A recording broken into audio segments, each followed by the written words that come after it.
News when you want it with Bloomberg News Now. I'm Nathan Hager. And I'm Karen Moscow. Karen, we begin with the latest from the Middle East. Israel and Lebanon have agreed to a ceasefire if Hezbollah stops fighting. That has emerged as a key condition for Iran in its nearly 2-month truce with the U.S. Israel's U.S. ambassador, Yechiel Leiter, says this is an unprecedented agreement. We've brought the people of Lebanon to the understanding that we're not the enemy.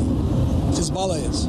And now we're going to work together to rid the country of this Iranian proxy on Israel's border. Israeli Ambassador Yechiel Leiter spoke after the negotiations in Washington. Bloomberg's Abir Abu Omar has more from Dubai. Hezbollah has not given an answer yet to this. It could very well stop those hostilities, and that could very well, again, answer the last sticking point between Iran and the United States. We reported earlier this week that Iran's sticking point of Lebanon particularly had hindered the progress of negotiations between Israel, the U.S., and Iran. Bloomberg's Abir Abu Omar reporting from Dubai. Meantime, clashes did continue overnight in southern Lebanon. Iran's Foreign Minister Abbas Araghchi says, meanwhile, there's been no recent progress in peace deal talks with the U.S. That's according to a report from Iran's semi-official Tasnim news agency. Back in Washington, Nathan, President Trump's war effort has taken a political blow. The Republican-led House has approved a resolution to stop the war. On this vote, the yeas are 215 and the nays are 208. The concurrent resolution is adopted. 4 Republicans joined with every Democrat present to pass the War Powers Resolution. Democratic Senator Jean Shaheen says she hopes this sends a message to the president. Now the House and Senate have both passed resolutions on the war in Iran with majorities that say the president needs to rethink his policy on Iran and needs to come to Congress.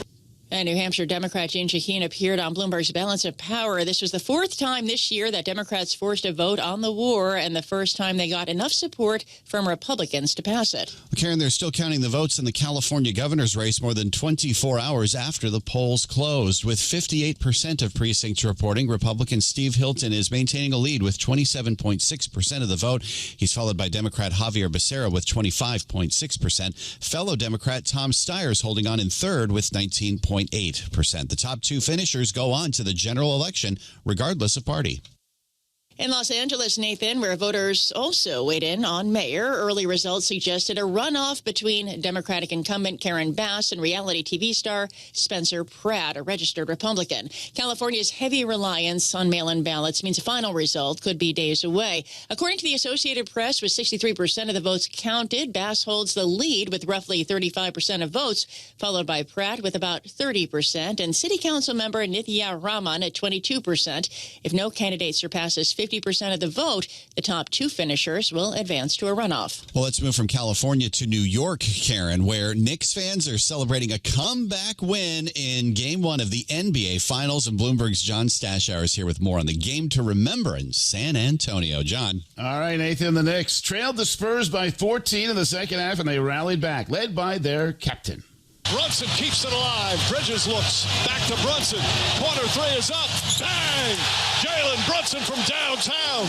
And the Knicks take a 2-point lead. And the call on ABC. Knicks scored the last 11 points of the game, and they won 105-95. Brunson scored 30 points. The Knicks haven't lost in 6 weeks. 12 wins in a row, 7 straight on the road, all in double figures. It's the Knicks' first win in an NBA Finals Game 1 in 53 years. Well, John Stashower, Bloomberg Radio.